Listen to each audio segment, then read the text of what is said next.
Hello everybody, welcome back to another episode of Vegan Proteins, Muscles by Brussels Radio. My name is 𝐬𝐝𝐾𝐿. And I'm Danny. And this is episode 129.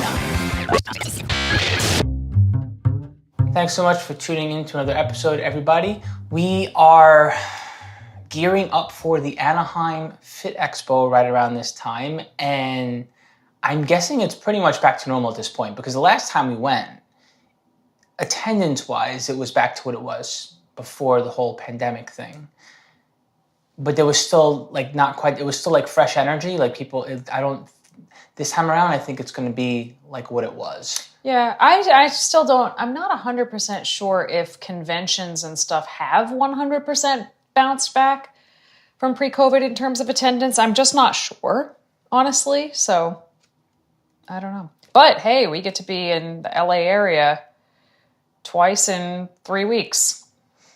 Are we going to go to Disney? We are going to be so jet lagged. I want to go to Disney. Tell me we're going to go. I don't know. I don't know if we're going to go. Maybe we could go for a day. It's like we're right there. Like we literally stay in a hotel that feels like we're... Like you can see Disneyland from there. Yeah, like we're like in it. And then we're that stone's throw away. I make no promises, but I will look. We might be able to go for like one day, which would be better than no days. So...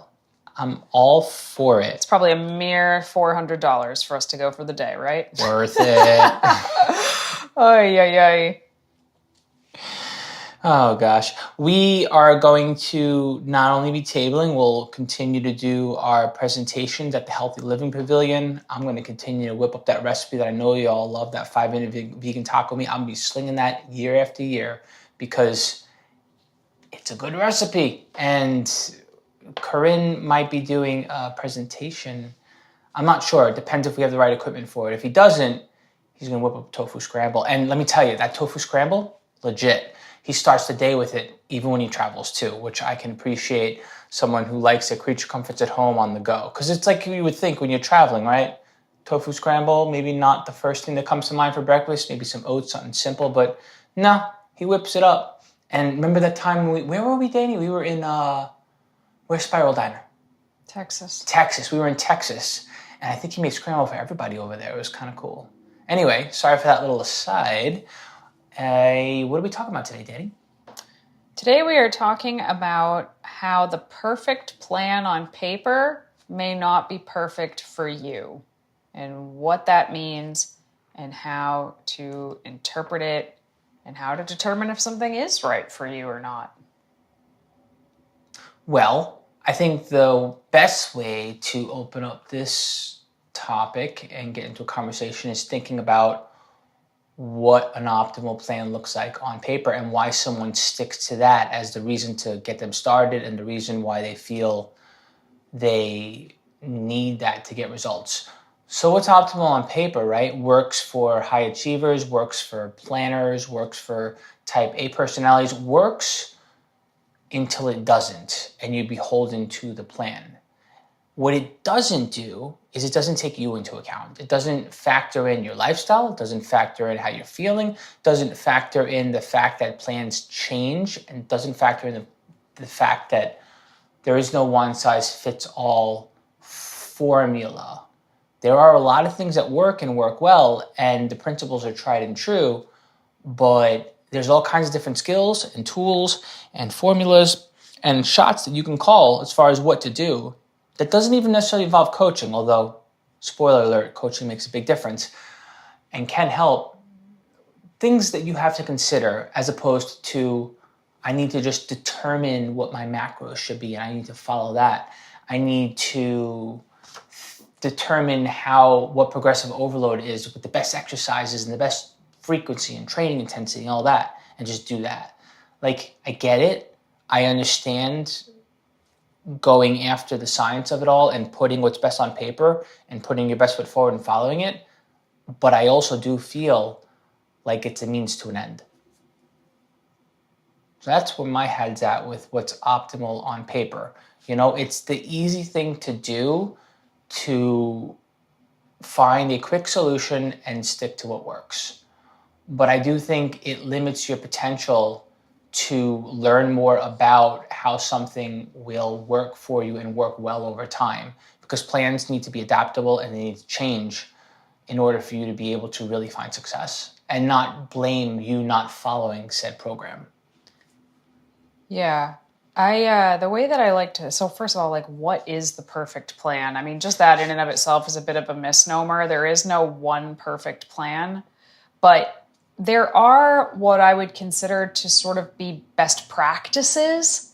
You know, if somebody was a robot, like just a machine, just an avatar of a human being, I could say best practices are to train each body part 2 to 3 times per week, to get in between 10 to 20 sets per body part per week with these particular movements. And the best practices are for you to get this much protein, break it into this many meals, have it this many minutes before and after your training. I mean, I can make a list of best practices. Like, here's what the science says is best.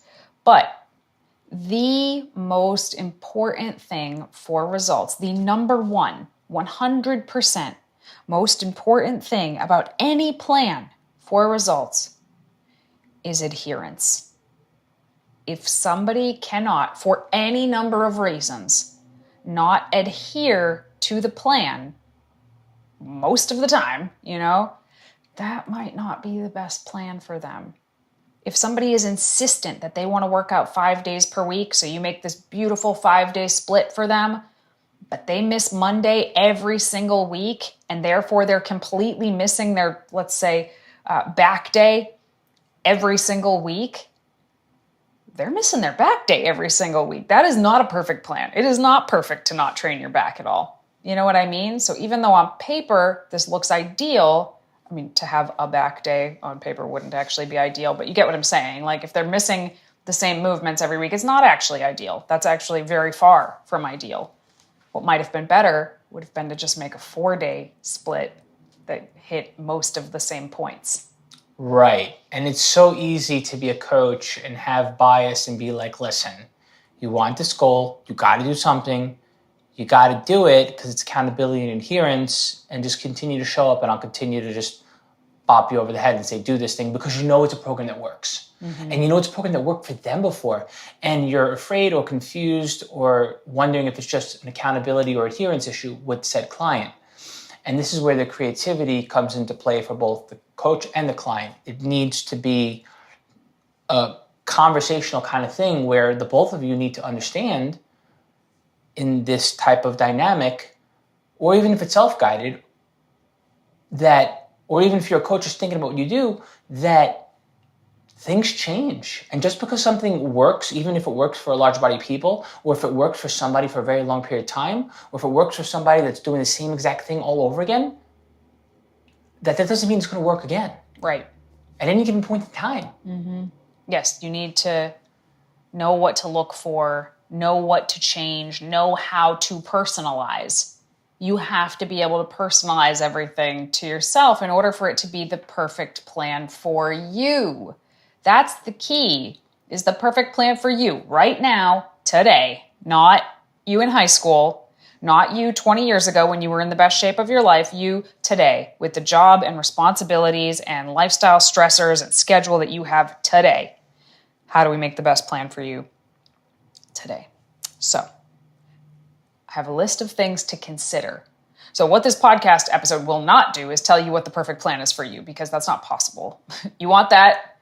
Talk to us. We will coach you. We will work with you. Ourselves or one of our coaches will create the perfect plan for you based on a million factors. But short of that, here are some things to consider. 1, your own genetic makeup. Genetically, you're going to be different from the person next to you, to the person next to you, to the person next to you. And that could be things like, there might be exercises that just like genetically, structurally do not agree with you. You know, if you have a really long torso, for example, barbell back squats might suck for you, right? Or if you have really short arms, deadlift might be a very uncomfortable exercise for you, but there's no law that says you have to barbell back squat or deadlift. Can you find an alternative?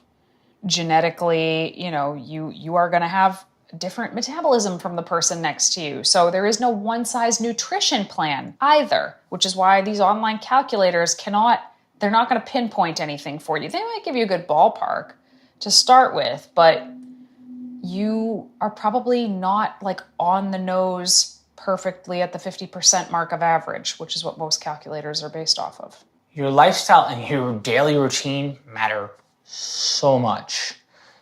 You could think of yourself as a machine structurally and based on what you've done in the past and be like, and what you want to do and be like, I could do this, but what does your lifestyle look like? What are your occupational hazards and risks?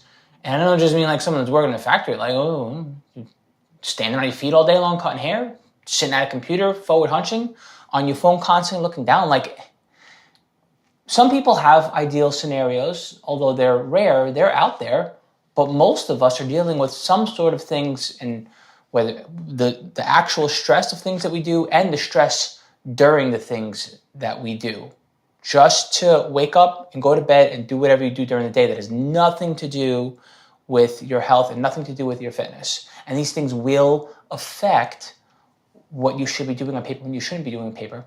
I would actually argue this might be the biggest piece of all of them is what is your lifestyle? Because a lot of programs are written with the idea in mind that someone just has all the time and resources in the world. That's how they're written. They're written in a vacuum, but most people can't do that. I get a little bit of a beef with this because I don't want to create excuses, just be like, well, if your life is really stressful, then you should just not train hard. And then we're not saying that. We're not saying to be like, okay, well, work around everything meticulously to the point where like you're not training hard at all. Like no. But there are ways to work with what you're doing and manage your training fatigue and choose the right exercises and focus on the hot spots on your body that are accumulating stress from like whatever it is that you do day in and day out, and still say, yes, push very hard, but do it in a way that is responsible, as opposed to doing it in a way where you're beating your head against the wall because you're trying to like do the next ridiculous program that you could do for 12 weeks and probably get hurt while you're doing it. Yeah, I was going to say, and sustainable. Like, it's got to be push, yes, definitely push, because nothing great is going to happen in your comfort zone, but it's got to be sustainable as well. I have a couple clients who work out twice a day, which sounds like a crazy amount to work out, but it's 20-minute bursts because that's all their schedule allows for. I mean, they're pushing. It's not easy to get yourself to train twice in one day, but it is just for 20 minutes. Whereas like on paper, if I was writing a program in a vacuum, I wouldn't write it like that. I would write just straight days that were like, an hour-ish a piece. But that's just how it goes. And what do you do when you have to miss a day? How do you reroute for that? What do you do when you have to travel? Do you just skip all your workouts, or do you have a plan for that? Most pre-cut plans are not going to come with those contingencies in them. Hey listeners, we hope you've been enjoying this episode, and we appreciate your love of all things vegan fitness. For those of you who want even more support on your vegan fitness journey, check out our Muscles by Brussels community and become a member. By joining the team, you are one of our exclusive VIPs.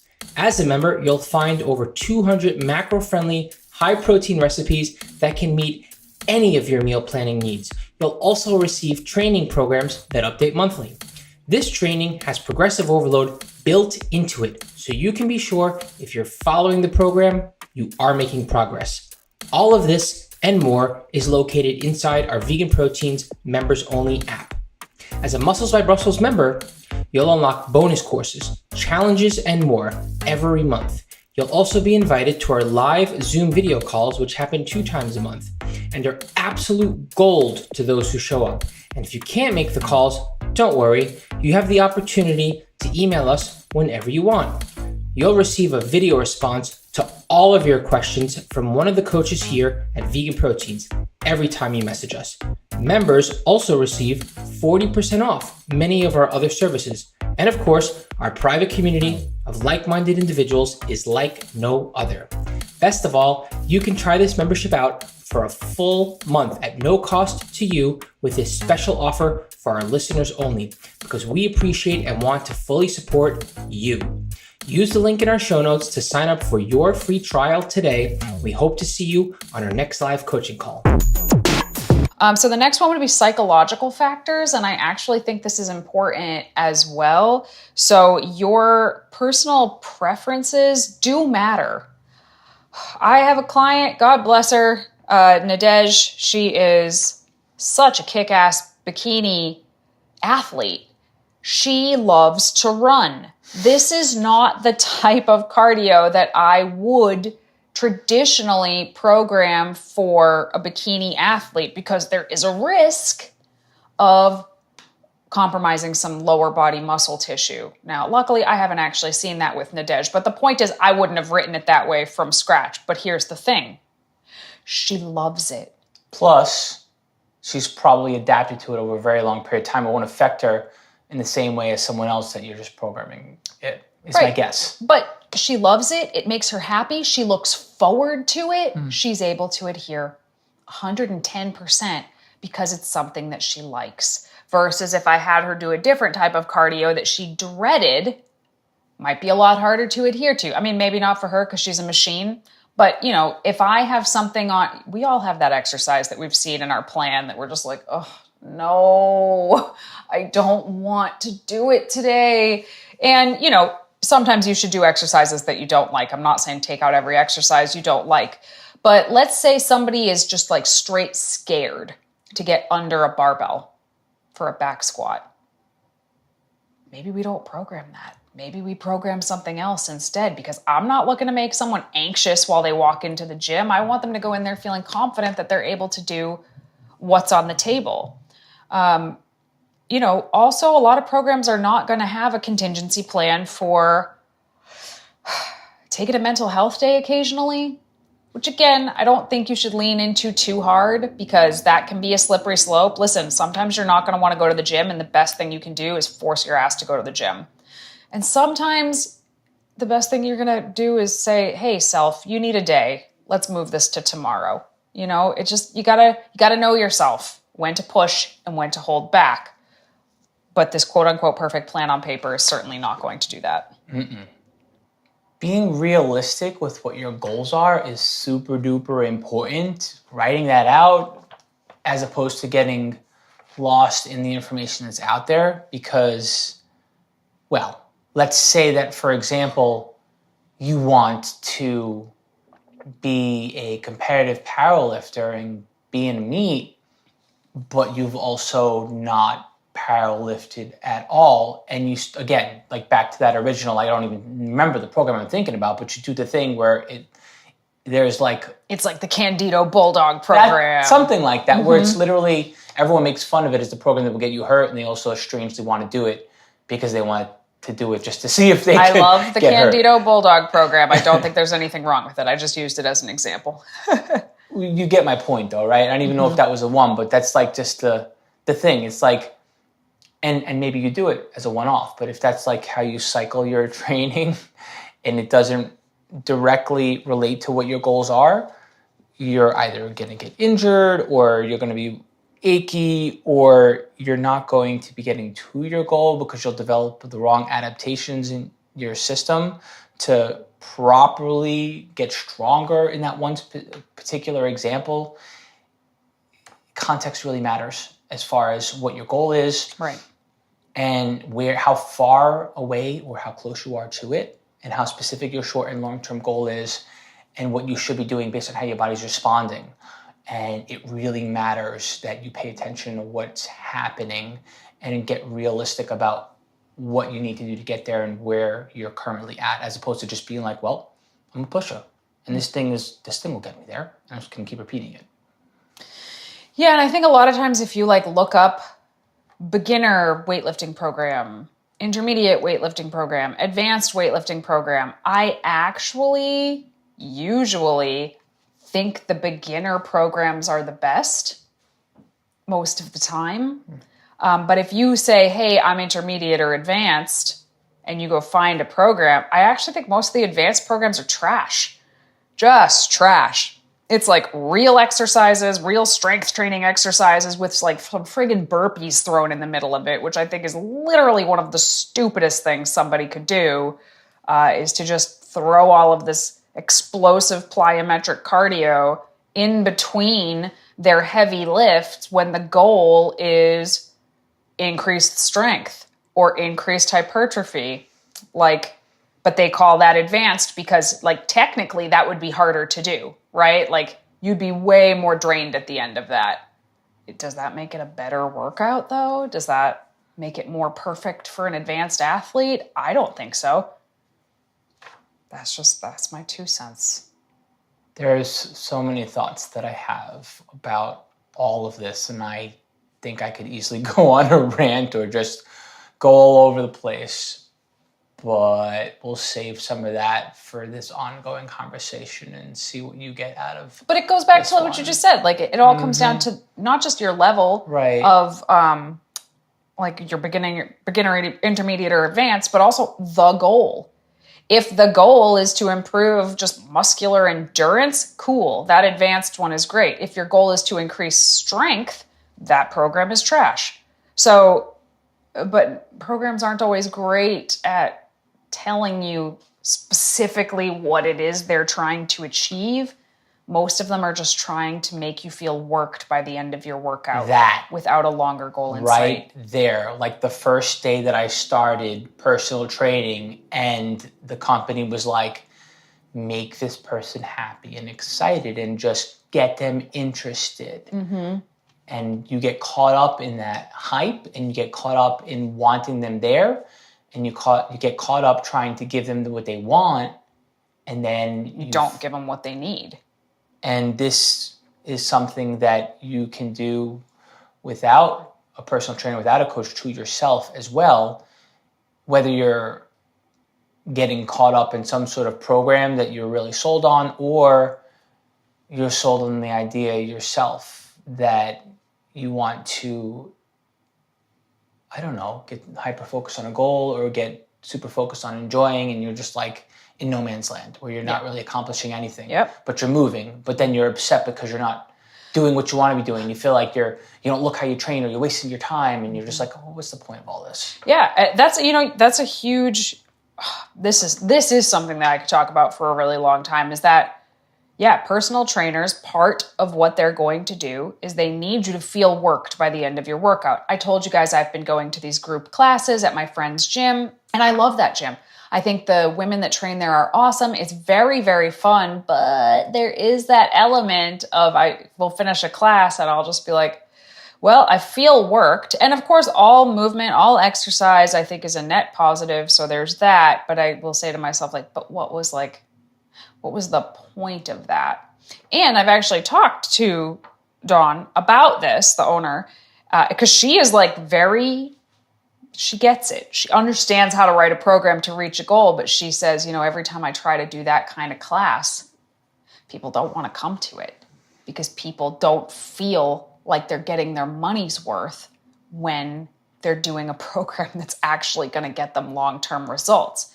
And, even I have felt this writing some of our group training, is that, our group training is very, very good, but there is also an element in there of, okay, going back to that psychological factors, it's got to be fun, right? And for a lot of people, big, meaty, slow weight training is not fun.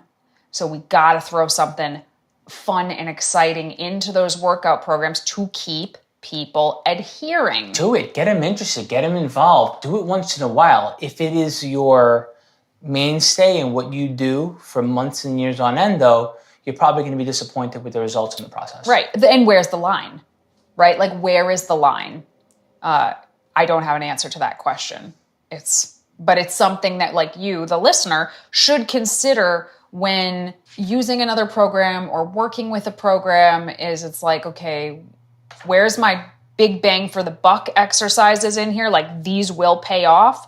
And then can we sprinkle in the fun? Unless you are lucky enough to think all of that stuff is fun. I think that stuff's fun. I think all the other quote unquote fun stuff people sprinkle in is just torture, personally. But Apparently I'm in the minority there. Take that for what you will. We could talk about that one for a long time. The next one is going to be, and this is a huge one, huge, is injury history and any physical limitations that somebody has. So personal injury history and physical limitations, like they have to be considered when creating a training plan. If someone has a double hip replacement, yeah, we're gonna do things a little bit differently for that person than somebody that doesn't have a double hip replacement. And I have worked with people with double hip replacements. So that's not like an impossible scenario. That happens. Also, she also won all of her shows in the 50+ category in bikini. So, now I know who you're talking about. Yeah. I have the wrong person in mind. So, but knee problems, shoulder problems, elbow problems, all of these are going to dictate and change exercise selection, training frequency, training intensity. It's going to change all of that up. But if a program is coming from the standpoint that everybody has to barbell squat, for example, there's not a lot of wiggle room to change that up. Or everybody has to barbell bench press. There's not a lot of wiggle room to change that up. People get very hung up on the 3 barbell movements when they're super into strength and when they're super into bodybuilding. And they are arguably necessary in most scenarios. Not all, but most. They're also not the end all be all. Yeah. And unless you're doing a sport that specifically requires you to do a certain lift, you don't have to do that lift. So unless you're powerlifting as a competitor, you don't have to squat, bench, and deadlift. If you're not Olympic lifting as a competitor, you don't have to clean, jerk, and snatch. You don't have to. We can find something else. So it's one of the things that I do truly love about bodybuilding is there are 1,000 paths to get there, no matter what injury you're facing. But the other thing is, let's say you have an injury that limits your range. You're like, oh, I can still squat, but you can actually only squat like a quarter of the way down because of your limitations. You might not change. You might be like, I'm just going to do those quarter squats. There's probably something else we could do that would be more effective, So.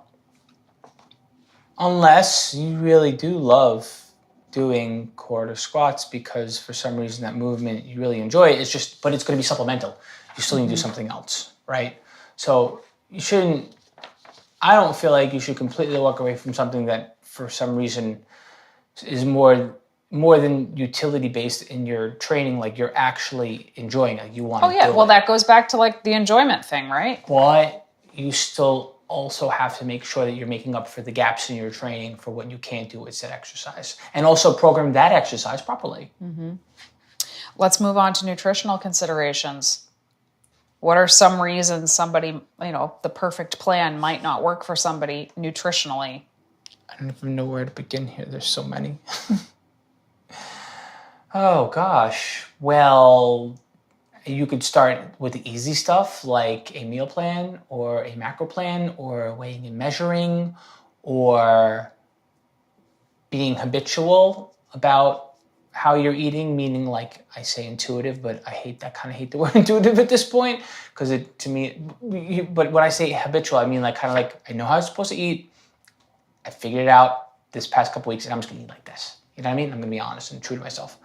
So all of those ways are doable and they're very structured, but they all have limitations. Mm-hmm. And they're not all going to work for everybody. Mm-mm. I love macro tracking. I think flexible dieting is one of the most foolproof ways I've ever seen somebody to be able to get in the best shape possible. That said, it is not for everybody. For a lot of people, this is a one-way ticket to neuroses town, right? Like they're going to develop so much neuroticism around these numbers that it's actually not going to improve the quality of their life at all. It could harm it. Meal plans can be really helpful, or they can, exacerbate black and white thinking around good and bad foods. Intuitive eating can be great. And also Some people's bodies are telling them to do things that are absolutely not going to get them towards their goals. Like there's no one perfect way for everybody. And like you said at the beginning, what works for somebody for a time might not work for them forever. Somebody at the very beginning of their journey, sort of just cleaning up their diet, so to speak, eating more healthy whole foods, decreasing the amount of like packaged processed foods, that might get them results for a really long time. And then it might stop and you might have to switch to something else.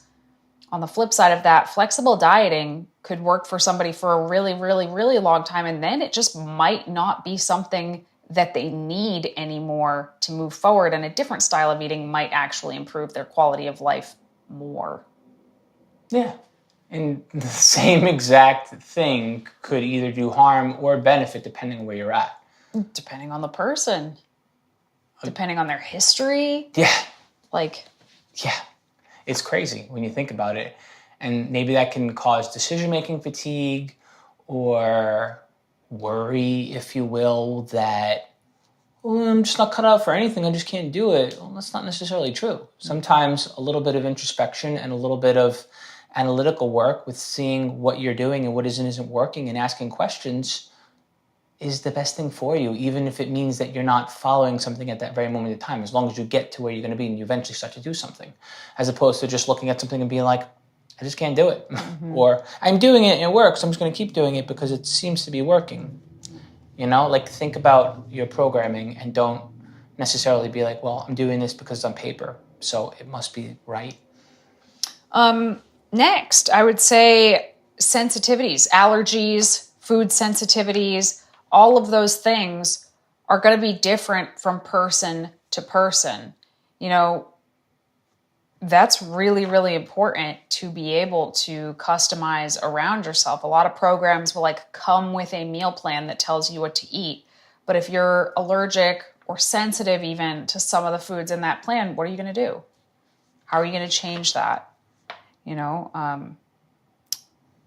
A nutrition plan on paper might look ideal, but if it's like having you clutching your stomach at the end of every day in the fetal position, probably not the perfect plan for you. And sometimes it's not even like an allergy or a sensitivity. Sometimes it can be like a gut health issue. And I don't want to get too far into that because nobody totally understands the science on a lot of those things, but different people are going to have different colonies of bacteria in their guts, which is going to make them respond to different foods differently. I think people should try to keep as many different kinds of foods in their diet as humanly possible, but sometimes you got to cut something out because you realize it's bothering you. That's just the way that it goes. It also makes a lot of sense to look at your environment, your social circles. What are things like? Your work life, your family, the cultural things, like where you live. All these things will affect what you should be doing, what you should consider, like your process when it comes to how you eat, how you exercise, all that. This is a pretty broad topic. I'm painting with a broad brush here, but it's for good reason. There's a lot of factors to consider when it comes to your environment, and you should absolutely plan for it as opposed to just try to move through it and put your head down and do the thing. I mean, that kind of attitude works, and I think part of that is necessary, but if you don't consider how to do something long-term or do something in a way that will improve or maintain your quality of life, you might wind up shooting yourself in the foot, even just with your bottom line results. Mm-hmm. So I think at the end of the day, when you're trying to create or find a plan that works for you, it's very important to consider and ask yourself, what are the things about me that are different from the average or the norm or somebody with all the time and resources in the world? Consider all of these things.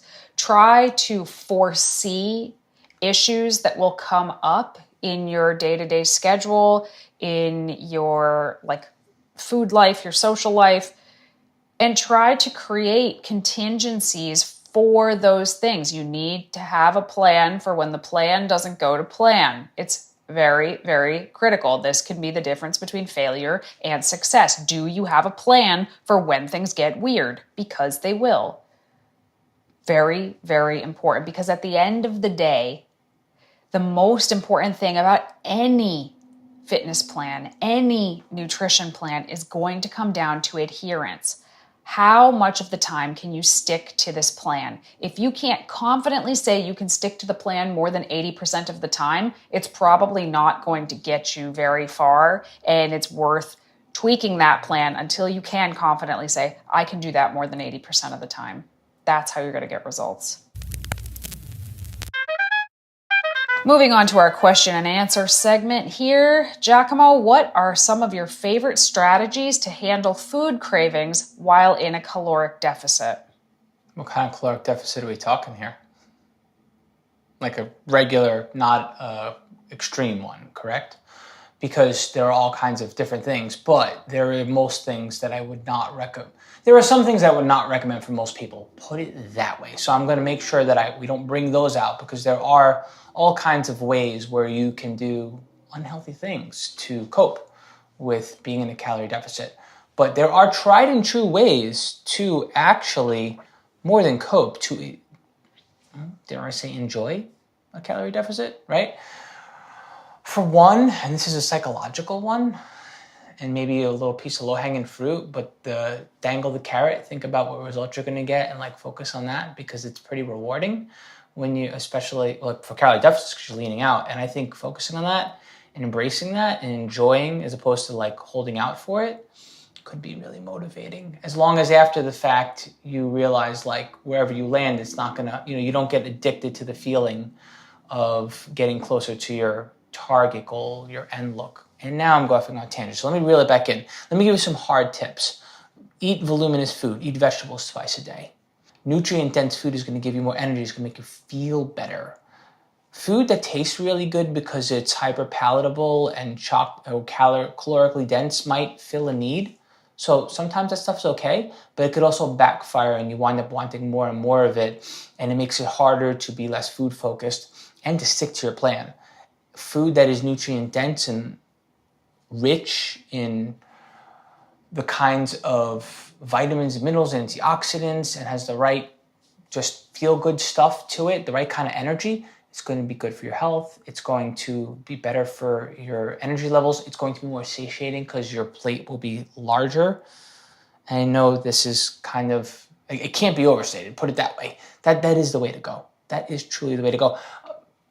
Carbonated beverages could help, but be mindful of what you're drinking, because if your carbonated beverage is soda here and there, fine. But if you're pounding soda every day. You mean a diet soda? Yes, of course.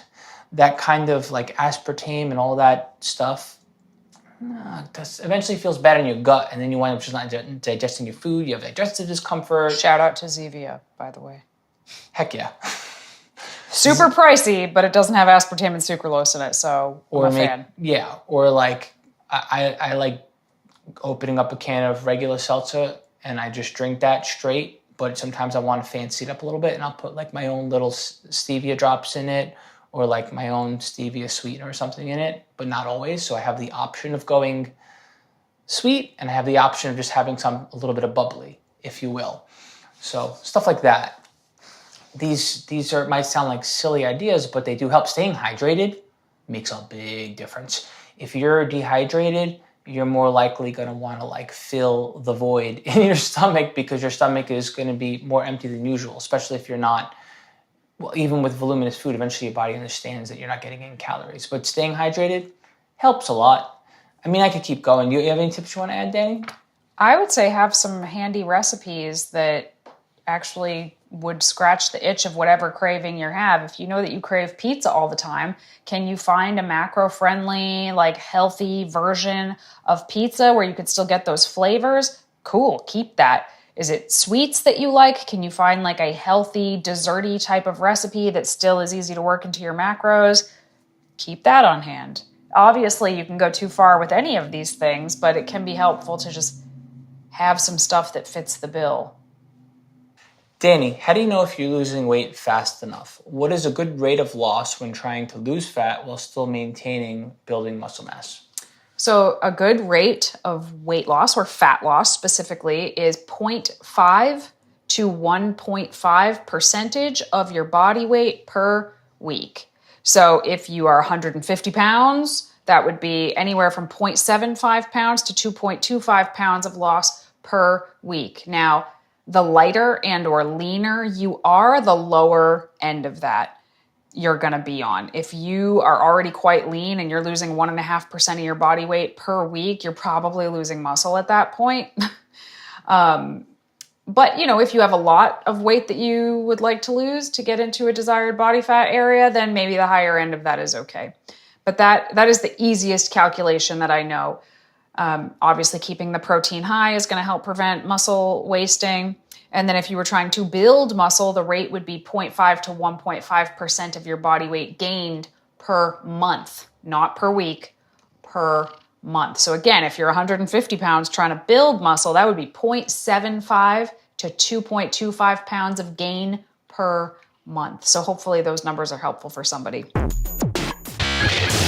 All right, everybody, thank you so much for tuning in to another episode of Vegan Proteins Muscles by Brussels Radio. Please feel free to stay in touch with us. We're on Instagram, YouTube, Facebook. You can come join our Muscles by Brussels Facebook group. And of course, you can always find us at VeganProteins.com. Check out our various coaching levels. We have our Muscles by Brussels membership. We have a fat loss challenge coming up in August, and we always have our one-on-one coaching as well. So you can fill out an application there. Once again, my name is Danny. And I'm Giacomo. And we will talk to you soon.